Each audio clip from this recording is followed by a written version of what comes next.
Hello, everybody. Eric Worre here, and this is another of our top earner interviews. I'm here with Lisa Cox. Lisa, how you doing? Awesome. I'm so happy. Springfield, Missouri. Yes. Isn't that like The Simpsons? Well, they never, I don't think, actually said where their Springfield was. But it's kind of like implied. Yes. Is there a nuclear power plant? No. Okay. So not as far as we know. No. So Lisa's here. I'm glad you're here at our studios in Vegas. And we're going to have a conversation about her life, success, lessons learned, value and power of network marketing. The works. It works. The works. So welcome. Thank you. I want to know, I'm always fascinated with the upbringing of entrepreneurs, because some people like to say that entrepreneurs are born. You can't make not everybody's meant to be an entrepreneur. Mm-hmm. I personally disagree. I think we are all born entrepreneurs. Some of it have it beaten out of us by our environment or experiences or some negative thing that causes us not to express ourselves in the creative building of something. Mm-hmm. But that being said, I'm always on the journey trying to figure it out. So talk to me about who you were as a little girl. Well, I was very shy. I was the middle daughter of three girls. We were... Can I ask what caused you to act shy? Well, my big sister was like the beauty queen, and my younger sister was just kind of more the wilder one. She still is. And I don't know, I just felt like my sisters had more of a voice in our relationship of us three girls. We were all very close.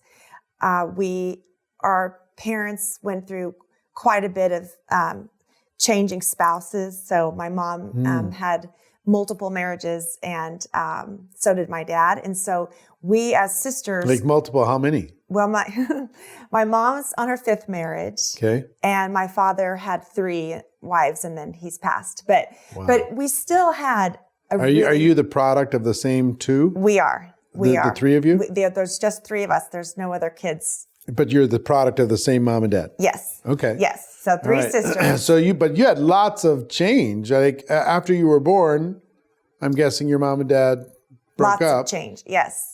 When I was 8. When you were 8. And so we started living in the 2 different houses in California, and we would go to visit my dad. 2 Christmases.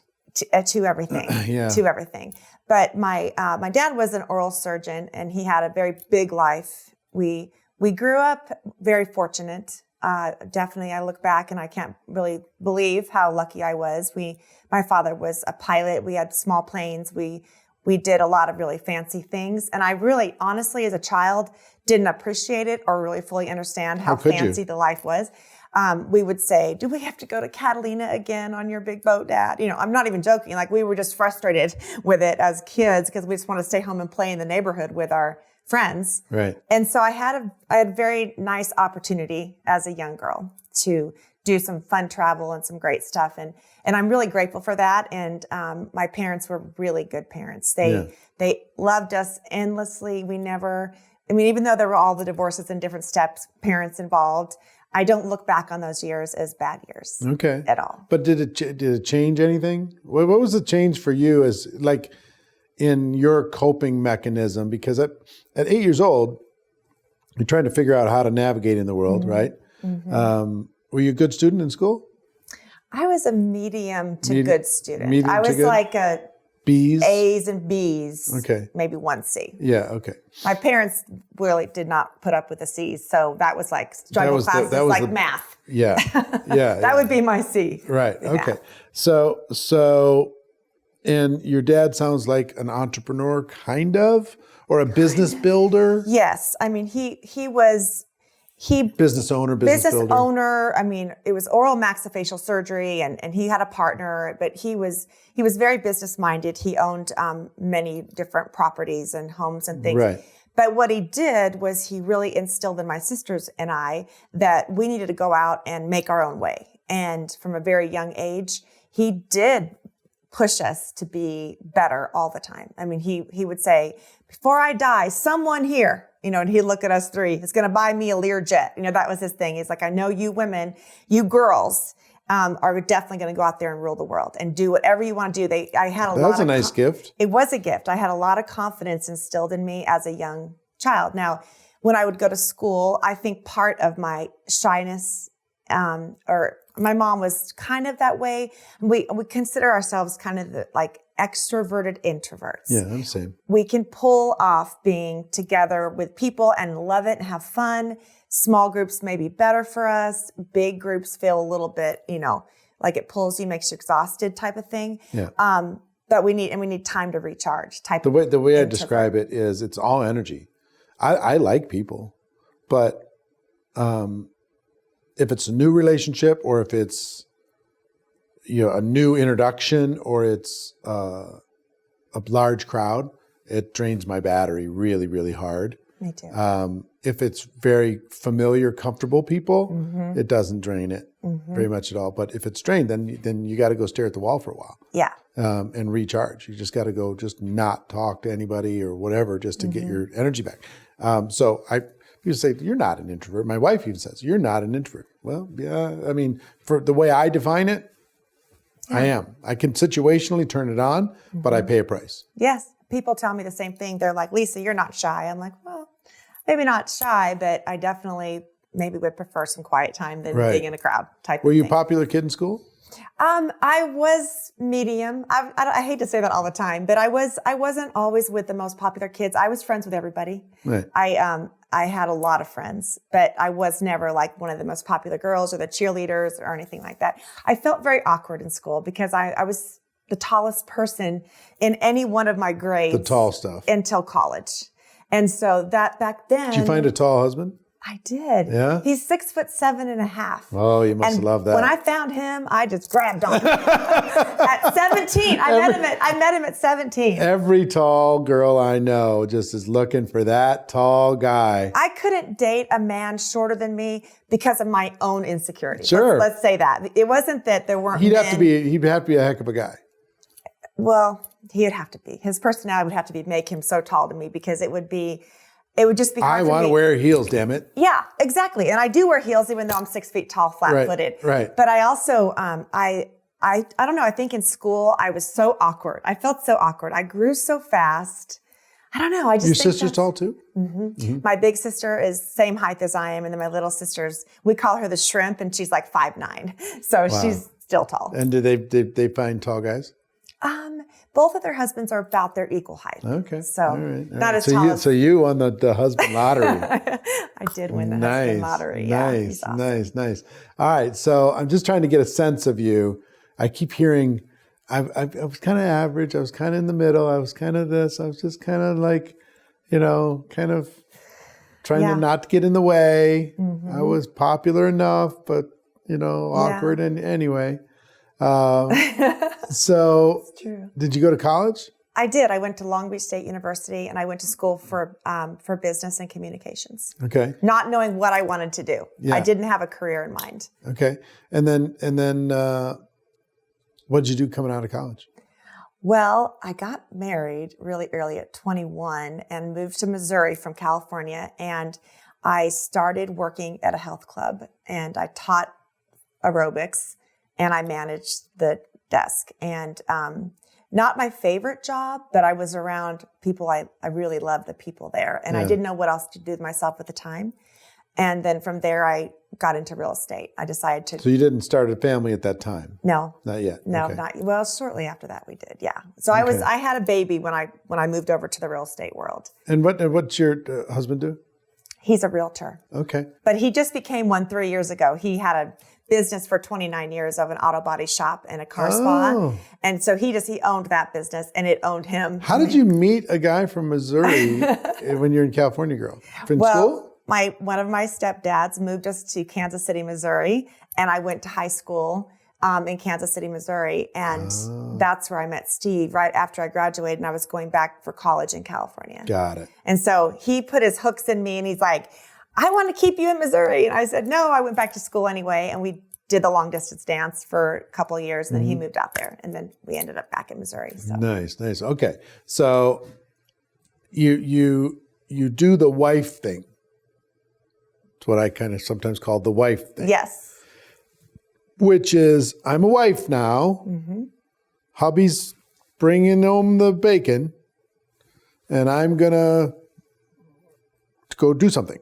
yes. So you did the health club thing, and then from health club you got into real estate? Got into real estate. And real estate pretty early in your 20s. Yes. Okay. And I was really good at it. Yeah. I was the rookie of the year at Remax House of Brokers in our town. Uh-huh. And I was just young and fresh and didn't know what I was doing, but I loved it. And I dove in and I studied the best people in the office, and I did really well with it until I felt like it was sort of running my life to where, and at this point I had the little kids, nights and weekends. And late 20s, you start questioning it a bit? Yes, I started, at this point, really, I was paying a nanny to be with our girls and do the fun things that I wanted to be doing with them. And they'd call from the pool and they're like, Mom, we had the best day, and I'm thinking I should be there. And it was just hard because I was desperately trying to really build my real estate business. And I was building it in a very small town where people knew people so well, and they kind of already had their favorite real estate person. So I did well, but it got frustrating. And so I thought I would go home and be a housewife. That did not work for me. I would bet. So I'm guessing your husband's business was reasonably consistent, stable? Yes. And we had all your the real things. estate was like created an extra layer Yes, of which I liked. stuff to be able to do. And then you decide you want to go home and be the... I thought I would try that. Try it. Yes. So how old were you when you tried that? 27 when I went home to try and be a housewife. And you had 2 kids at the time? Yes. Okay. This must have been right after your second. Right after my second, yes. Okay. So when Amanda was born, I went home. And so I had one that was, they're 4 years apart. So it was... So... I have so much respect for stay-at-home moms. I do too. So much respect. And single moms, like quadruple. I don't know how they do Me too. it. I think they're superheroes. I do too. So tell me about that experience. Well, it was crazy because I loved my girls so much, but I really craved adult interaction. I craved the energy that I could get from selling a house or having some success. I mean, I really needed someone to tell me that I was doing a good job. The camaraderie of it. Yes. And I think also recognition. I think I craved recognition because I had a lot of recognition. You don't get a lot of recognition as a mom. You don't. I mean, Dad does when he comes home. He tries. He gets recognition from the kids, but the girls are like, eh. Yeah. It was, and I couldn't ask for more. I mean, our daughters they're healthy. It was so fun. It was a great time in my life. But it was also just like, I was like, okay, what can I do now? And I literally started looking at the newspaper for a job. I'm like, I got to do something outside the home. Well, how long were you doing this before you started looking for a job? Probably 3 years. Okay, so you're like 30. Yes. And they're like 3 and 5. Yes. Okay. So you can maybe get some help and do something else. Yeah, I was just like, at the end of the day, Is it going to be a part-time job, full-time job? What do you think? I don't know. I was just looking for something, and I kept saying to Steve, I want to find something glamorous. He's like, you're not going to find it in the news later. That's our newspaper. Right. And I'm like, but I just want to do something that I can get dressed up again and leave the house and go meet people. And he's, we just kind of laugh about that now because I was circling things in the paper. He's like, you want to go be a secretary at O'Reilly Automotive?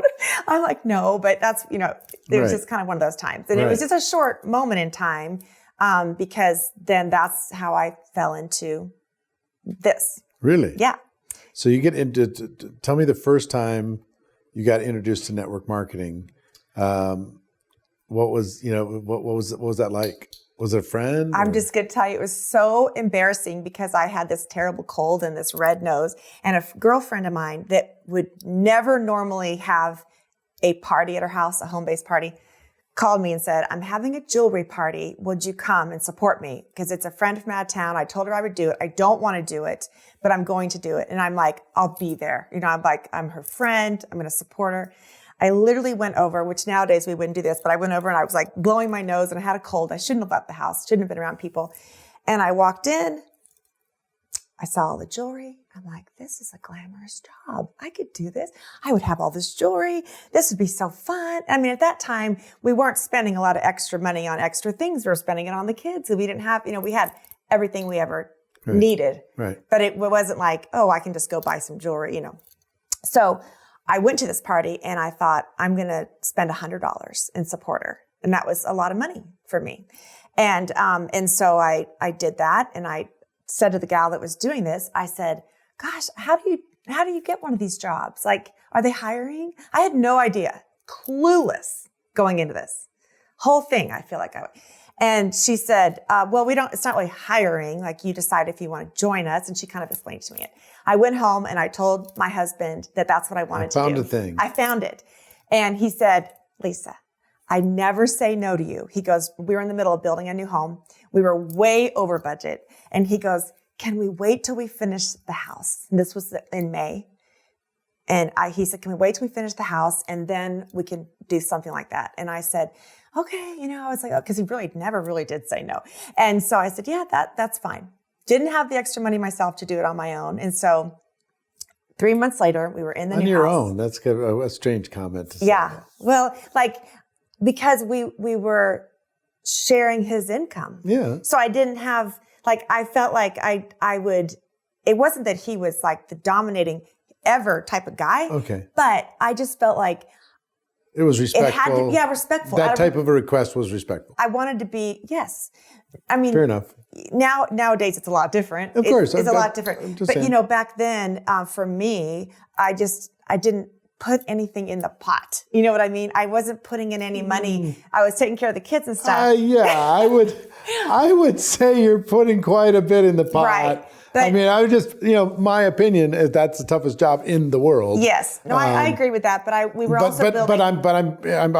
I also understand that you're being respectful. It wasn't a disrespect thing that he Not said. at all. Not at all. And we were building pretty much my dream house. Yeah. So we were building a house that I had dreamed up. And so but 3 months later, this girl remembered that I was interested and called back. And she said, now that you're in your pretty new home, can I come down and do a party for you? And I said, I'll do better. I'm ready to sign up. And so that's when I got started in the business. So yours was like primarily direct selling company. It was. Versus like a more network marketing style. Exactly. Yes. So you were selling stuff, sister. I was just selling jewelry like crazy. And what happened was I was good at it. Of course. But I mean, I didn't even know what I was doing. I would just go lay out the jewelry. I'd talk to the ladies. I made all these new friends. I sold so much that I started rising up in that company and I started getting the fever of this. I could get the next rank. I could get the next income. It was so exciting. And then I could get the next recognition, the trophies. Started winning the trips, all that stuff. And it drove me. I loved it. Like I was one of those people that other people dream of probably recruiting. Showing because up. I was just like. You were ready. Oh, I was at everything. I was on everything. And I still am that way today because I'm just like, I'm still so excited about everything. But but that was so new to me. And I just feel like I went in kind of blind. And all of a sudden, extra shoe money turned into money with commas in it. And I'm like, this is the bomb. Like I can do this. And I like this. And I think I'm good at it. And so that was kind of my start. And what did your husband say? He was thrilled. He was thrilled. And, back with little girls, I would do jewelry shows in the evenings because that's when people could have them. And so sometimes I was telling my girlfriend today, sometimes 3 or 4 nights a week, I would pack up my jewels, take them to people's houses, do parties. I'd make great money. And then I would always book more parties at the parties, but he would feed them and put them to bed. And so huge support from home on that. That's great. He was excited. So how long did you do that? 13 years. Wow. 13 years. Yes. You must have been like the queen of the company. I was a founding leader, so one of the first top leaders of the company. But surprisingly enough, and this is kind of where my story gets kind of wonky or crazy, but I never made the top level of the company because it was set up very hard for you to do that. There were only about 12 women that did. And I was, again, in that middle zone And I hated it. And I worked so hard to get out of there, but I never It seems did. like that's your comfort zone, though. I know. But you got sick of it. I got sick. Well, I didn't get sick of it. I didn't actually leave by choice. That company, I was offered to look at another company that just had one product, and it didn't conflict, and I thought it would be okay. And I went to that new company. And at that point in time, a lot of people like myself were looking, kind of thinking of other things, because that first company was changing. Stabilized, whatever. Slowed down. Jewelry prices were going through the roof, sterling silver jewelry. Things were just changing. And it was such a great experience. I wouldn't want to say anything, but it just wasn't the same. And I didn't realize this, but when I decided to add this next company, I thought I could do both. And the first company didn't see it that way. No. Yeah. No. So everything went away. Yeah. Quick. Real quick. Yeah. And what was that? What was your best year there? What did you make? I think my best year, I made like $330,000. My best year there. Huge. But that was a couple years before I started to do something else. And so there was kind of a spiral effect happening over there. And I didn't even realize at the time, probably because of my inexperience, or maybe the fact that I didn't dive in early enough to learn more. I didn't have you then. I didn't know that you were even out there. I was just selling jewelry. Looking back, I'm like, whoa, I could have really started earlier, pushing higher. Hey, it all happened for a reason. Yeah. All of it. Tell me about, so when did you find the company that you're with now? 4 years ago. 4 years ago. Yes. And this is a different model. Different model. This is my third company altogether in my whole career. And this is different model. The one before was also similar to the model that I'm in now, but yes, this is the dream. Yeah. What I feel like I'm lucky. Number 3 was what I needed to do to get to where I need to go. Right. So I got to ask, and in the last 4 years, you've skyrocketed. Yes. Right. Yes. I feel I have. I mean, I know there's a long way to go, but are you a $1 Million Hall of Fame, or are you going to be? I'm going to be. Yeah. I'm going to be. That's why I'm sitting here. Yeah. Is it going to be good this year? Is it this? Is it when do you think that's going to happen? I would like to think it's going to be this year. I probably just need to learn more about that, but I'm really close to the monthly income that it takes to be $1 million a year earner. So I'm maybe just a couple months away from that. Got it. So I'm always trying to be careful with income claims and stuff like that. But this is a top leader interview for a reason. There's a person with a large organization doing well. Going through the journeys of being able to do that. Before we move off of the party plan company, what was some of the biggest lessons that you learned from that experience? Consistency, and I never had a week or a day that I went by that I wasn't out there looking for the next party and booking the next party, and my calendar was always full. And calendar's a big deal, isn't it? It was a big deal. It was a really big part of it. And I worked it. I mean, I always said I probably worked harder than anybody. Maybe I didn't work the smartest, but I really worked it hard. Everyone in the whole town, knew me as the sterling silver jewelry girl by the end of that run. People underestimate quantity.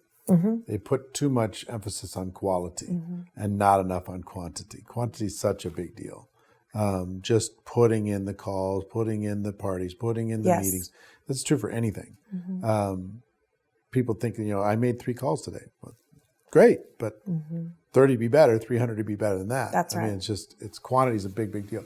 What else did you learn outside of consistency?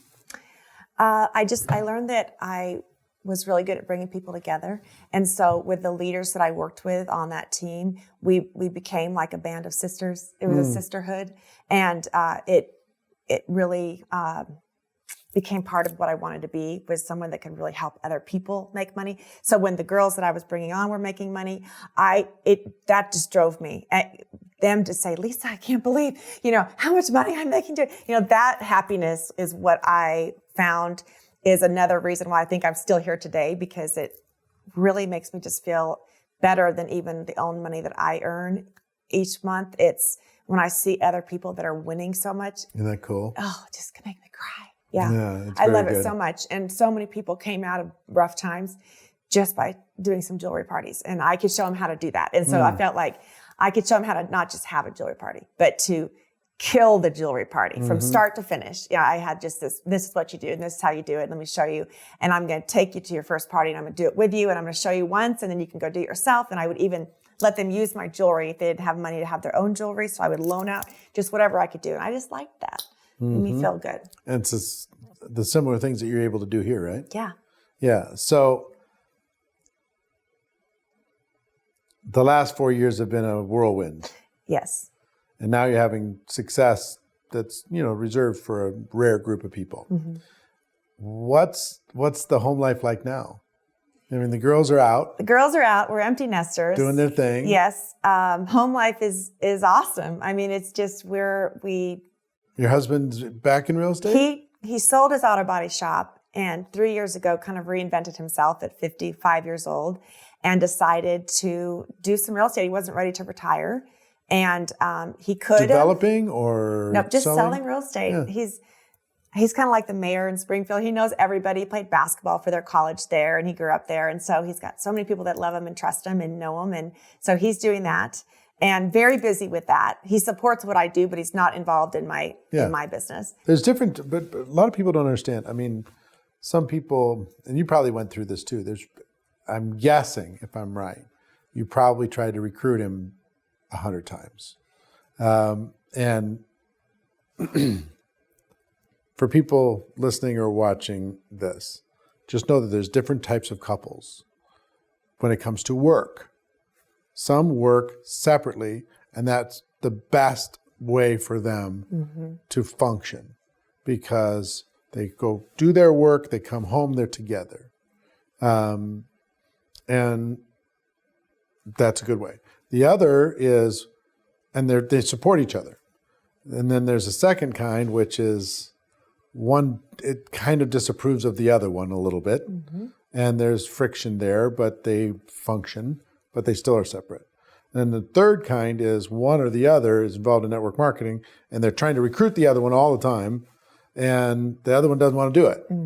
Or sometimes that other person wants to join the network marketing business, but the person who started it first place is like, no, this is mine. You can't come in and play with my toys. Go do your own thing. Or you're doing it wrong all the time. They'll do all that stuff. So they'll push them out of the business. So there's every different possible scenario. Like every marriage is different. Every relationship is different. The way they work together in as far as work is different. So I don't want people to understand, oh, this is the way you do it. You have to have separate things. He had to go do real estate because he couldn't do this. Well, like Tony and Sarah that you work with, they work very well together. They had to figure that out over lots of years. So it's not a one size fits all, ladies and gentlemen. It's lots of different things, just like the different personalities. Work out what works for you. So it has to be fun to watch him go from, wait off 90 days if you can, to, wow, look at you. Yes. Look at you. I've been very fortunate because he has been very supportive all the way through. Yeah. Just starting with, putting the children to bed to today where, he is just happy for my success. He loves to see people winning. He loves to see our team winning. So great. And it's actually a little bit rare because sometimes there can be a challenge when the woman out earns the man. Yes. And the man feels like, oh, what's my place here? Because we get it beaten into us, be the provider, be the provider, be the provider. Did that ever happen with you guys? I used to ask him about it a lot because I used to say, does it make you feel bad, when I'm jumping around the house? Different, weird. Yeah. Does it make you feel, and he's like, I love it. Would I be crazy? And he's that tells me he's a confident man. He is very confident. Yeah, and he would say to people, like people would say something, oh, how lovely or whatever, or how fun you guys are on this great trip, blah, blah, blah. And he'd go, it's all because of her. He would say nice things like that, even though I don't want him to say that, but he just jokes about it. And like if Marina makes more than me, I'm okay with it, so long as I'm still making money. Yes. Like I would feel bad if I wasn't making money and she was making all the money. Yeah. That would be weird. But as long as I'm making money too, she can make as much as she wants. Yeah. She can bring in, and she probably will. She'll probably make more than me. But which is fine. Yeah. Totally cool. Buy a nicer plane. Whatever we need to do. Let's do it. I was going to say that's great. Yeah. Good goals. In the last 4 years, in the team that you've built, what's something that surprised you? I think it surprised me how, well, one of the things for sure is we are super customer based in our company. And so to have consistency every single month has been a surprise. It's been a grateful gift in our life as far as we're approximately 22-1 as far as customers to distributors. So that has been really new for me to not have to push everybody into, you know what I mean, to recruiting them all the time. Instead, we're just really having a big fun time sharing and loving the product. So that's been a surprise at this company for me. It's been a wonderful welcome surprise. So that's been great. I think the consistency of people's success has also been great. We're at a great build time in our business and in our life where it's not just one good month when a new product launches. It's every single month, end over end. So that's been a surprise. I think it was also a welcome surprise that the people that were my people, from before, were still my people. I didn't know if I was always scared to ever change a company because I didn't even really plan to leave that first company. Right. I thought I could add it. And the second one, when I left, I did leave intentionally, but I just thought, I hope people will still trust me and know that I can give them good information and value and products. And they did. They came with me. So I felt like that was a surprise that I was grateful for, that I'd built up enough trust there. Right. It is relationships over time that makes the deal. What do you think is most misunderstood when it comes to network marketing? Somebody looks at network marketing. What do they think it is versus what is it really? Oh, I just think so many of them think it's terrible. I have this really struggle actually in my own town, where I feel like nobody has any respect for any of us network marketing women that work. I don't think they understand. They don't have respect for real estate either. No, it's true. They don't have respect for insurance agents either. Right. They don't have respect for anybody in sales. Exactly. You know what I mean? And I don't get that. I work just as hard or harder than those corporate women that go into the office. And, and I have full respect for what they're doing as well, but I don't think the respect is equal. And that has always bugged me. And why do you think that is? I have an opinion that it's self-inflicted. It's our fault as a profession because we pitch it like it's free money. We pitch it like it's the easiest thing in the world. We pitch it like, I'm not saying you do. No, but I know. As a profession, we say it's, we do say it's get rich quick. We do say the product sells itself. We do say everybody wins. We do say you can have it all fast. That's not really true. No. What's true is it's hard, it's entrepreneurial, takes some risk, takes some time, but it's worth it ultimately. If you stay the course, get better, but it's going to be hell on wheels for a while to figure this thing out. I mean, you had 4 years to big success, but you had what, 20 years? Yes. Leading up to that 4 years. Exactly. So, that's the truth, and it's still worth it. It is still worth it, for sure. You take this situation where you're done. You're done worrying about paying the bills for the rest of your life. Don't have to worry about it ever again. That's a pretty valuable thing to be able to have a reasonable lifestyle and to be able to do that, It's huge. But we do overpitch. So from people handing out business cards at funerals, you know what I mean, and annoying their with the cheap network marketing sales talk to either friends or strangers. And eventually people are like, oh, I've heard this script before. It's just like, so, and the world is a small town now. How many people live in your town? About 200,000. 200,000. So everybody knows everybody. Pretty close. Everybody knows Feels like it. everything about everybody. And network marketing is a small town. Everybody knows everybody. Yes. And the world is becoming a small town. So everybody knows everything about everybody. You know, everybody's spreading out everything about everybody around the entire world. Yeah. Right? So it's just an interesting time, I think, because...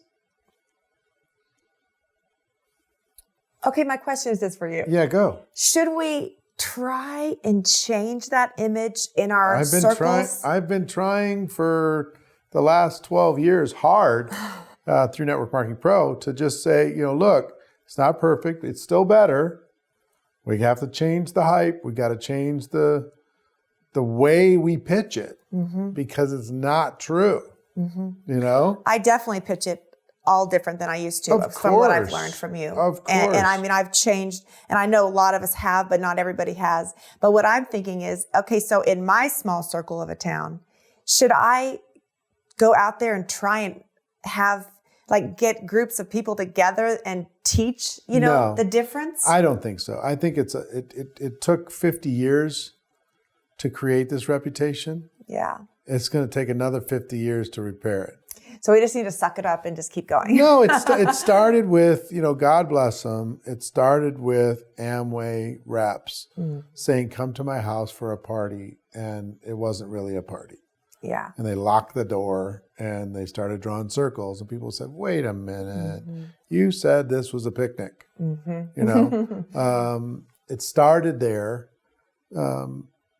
And I think it's perpetuated because, I mean, you know, look, we do have great benefits to everything that we do. We just overpitch them, you know? True. Same things like franchises used to be the same deal.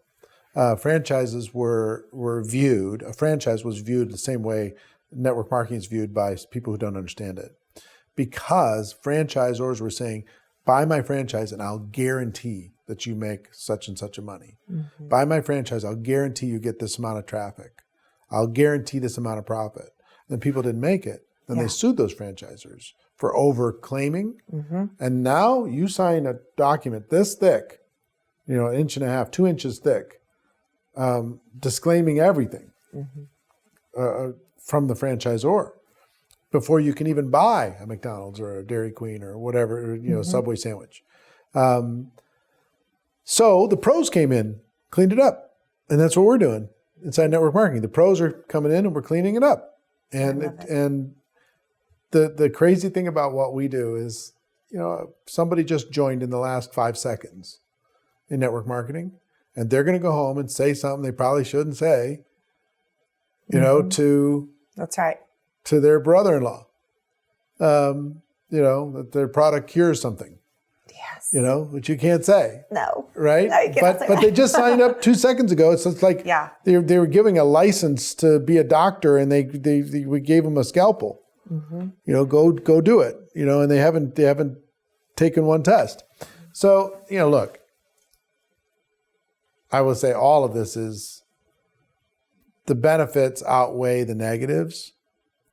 The business is still better, regardless of perception, regardless of being judged in your public circle, regardless of being people eye rolling you.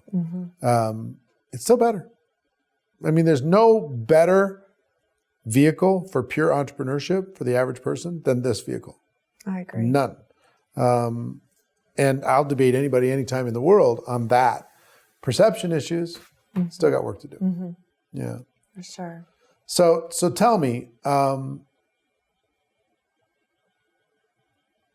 like, how many customers do you have now? Do you know? Last week I had 111,000 customers. Customers. Yeah. On your team. Yes. Ordering product. Ordering product. Monthly? Monthly. Monthly. Millions of dollars in product. Unbelievable. Yeah. It's awesome. You people out there listening or watching, could you imagine having over 100,000 people buying your product every single month without a store, without a warehouse, without a huge advertising budget? Yeah. And it wasn't just you benefiting, but you're helping other people on your team benefit. Yes. That's pretty spectacular. It is. And we've grown over 320% over the last year during the pandemic and during a really hard time. And so many families benefited during that time because they had this going, or they got this going. And that was a beautiful moment in our life when we could see how we could help these families during such a tough year. And I'll never forget that last year. A lot of good things happened too in 2020. I know there were a lot of terrible things. No, it was a breakthrough year for us, and we were able to help a lot of people also. Yeah. Can I give you a piece of advice? Please. All right.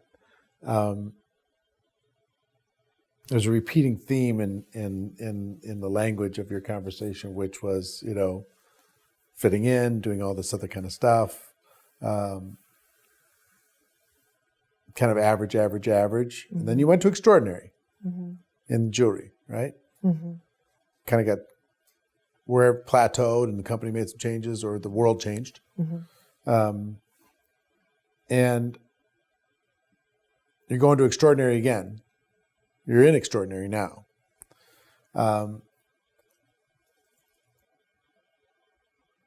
If you're not careful, you may start to sabotage your own business. Mm-hmm. You have to be very, very aware. To go to the next level, you have to give yourself mental permission to do so. Because I've been at the place where you're at, and I didn't realize it, but I sabotaged my business through inconsistency, through bad financial decisions, through terrible investments or bad partnerships or relationships or whatever, things I shouldn't have been doing. Mm-hmm. But all of that was a symptom of me not feeling like I was worthy enough to go higher. It was hard to deal with the worthy conversation. So I will tell you this, you're headed to $1 million a year, if not this year, soon. There's $1 million a month on the table. Mm-hmm. Really and truly. And the step one and first thing you need to understand is the only way you make that in our business is by helping more people. You can't take advantage of somebody to make that kind of money. Mm-hmm. You can only do it by service. Mm-hmm. So the number of families and lives are touched are a reflection of that number. So number one, before you say, well, I'm doing fine. I don't need any more. Everything's good. I live yeah. You know what I mean? I know I need more. Yeah. So what you do with it's another conversation, but it is a scorecard on the amount of contribution you're making to somebody else. That's number one. And number two, it's when you feel like I'm worthy, I'm capable, and I'm deserving, when you can actually say that, mm-hmm. those 6 words, or whatever they are, 9 words, I'm worthy, I am capable, and I'm deserving. That was the biggest journey for me. I did not realize how much I was slowing down my contribution to the world because I was uncomfortable mm-hmm. being ahead of somebody else. Mm-hmm. I was uncomfortable being number one. I was uncomfortable out earning other people in my family. I was uncomfortable. So I'd give it away and buy everybody dinner and, go crazy with it. But there's the next gear for you is going to be an exciting gear. It's going to be fun. Sounds like you got a supportive environment. I do. The kids ever think about, the girls ever think about? I have one daughter in the business, and I don't want to call her a tourist, but she might be somewhat of a tourist. She's hanging out. She's hanging out. She's sharing the products, and she's a dental hygienist, and she sees it, and she loves. The best way for you to get them involved is tell them that you don't wish that for them. Yeah, I actually tried to talk her out of it, and she kept saying, "Why are you trying to talk me out of this, Mom?" I saw this documentary of, there's this very famous antiquarian bookstore in New York, and I like old rare books. And there's a documentary about it. And there's 3 sisters who run this bookstore. Oh, wow. And the dad started it. And the only reason that they are running this bookstore is because the dad made it clear that he did not want it to happen. Smart dad. If the dad said, "I want you running this place," they would have all scattered to the winds. But now they're running it, one of the grand old establishments. That's really neat. Yeah, kind of interesting what happens with kids. Kids do different things. They find their path. Yes, I did try and talk her out of it. I really did, but she just said, I want to get in." And this was recently. Yeah. This is after a lot of years. Sure. But she watches everything, and she knows how well things are going, and she likes my time freedom. She likes that I can work from Mexico on my phone. Right. Your mom and dad still alive? My mom is. Your mom is? My mom is. Yeah. And good relationship? Very good. Yeah. She was very hardworking in the corporate world. That was her job. She had very high jobs, like vice president of big companies, and she did that very well, and she loved it. But nice. What's one thing that is like a guilty pleasure that you get to do because of your position in as an entrepreneur? This is so embarrassing because some people are just going to laugh at me, but we always just really bought the least expensive ticket to get on an airplane to travel. We love to travel, and we always looked for the best bargains and everything. And we're both obviously very tall people, and so we would sit in uncomfortable seats. And so one of the first things we started doing was just upgrading our seats. And it sounds so simple and so silly, but for us, it's a real luxury. And we have a very beautiful life. We're very lucky. We really feel like we have all the things we could ever truly want, but it's that little thing that we never did. And I'm talking like just recently we started letting ourselves do that, because we've always been just very... Instead of playing the, "I wonder if I'm going to get upgraded" game? Yeah. Yes. I did that for years. I know it's simple, but that's something that when we do walk in and get the nice seats with all the leg room, it just feels like we've earned it. Yep. We've worked hard for that, but it feels good. It really does. And that's just simple, but that's something that we also bought long-term care, which, Good. I mean, it's stuff like that, Yep. It's a lot of money. And I watched my dad pass away, and I'm like, that is a very important thing to me, where my kids don't have to take care of me if I'm old and sick. So that was one of the things. And people think, "Oh, are you out buying fancy cars?" or, things like that. And we have wonderful cars, but it's those little things that I love that we're able to do and that we're able to help other people do. Yeah. Yeah, it's fun stuff. It's fun to be able to do stuff with your family, trying to find ways to be able to give without spoiling them, rotten, you know what I mean? Oh, yeah. I'll give you one challenge. You want to accept a challenge? Yes. In the next 12 months, where do you like to go for trips? Well, we love Italy. That's our favorite. How about domestically? Domestically, What are some of your cities you like to go to? We love California to go back because my family's there. We like Florida. We go to Mexico a lot. Like where in Mexico? Cancun or Cabo or Puerto Vallarta, just any of the places. We just like the warm temperatures. Okay. At some point, you can fly to Vegas and then take it from there if you want to have a little bit shorter. Just get a private plane and go. Oh my gosh. Just do it once. Okay. I mean, you can, fly to Chicago if you want to, or pick a place. Okay. And yeah. It's like 2 hours, 15 minutes from Vegas to Cabo. Oh gosh. Okay. I'll take that challenge. Just do it once. Just enjoy it. Have a night, have an extended weekend or something. Okay. And then tell me how it feels. Okay. It's a unique deal. It's a unique deal. Ladies and gentlemen, this has been our conversation with Lisa Cox. I hope you enjoyed it, and hope you got some value. If you did, share it with somebody who might enjoy it as well. I'll see you next time. Take care.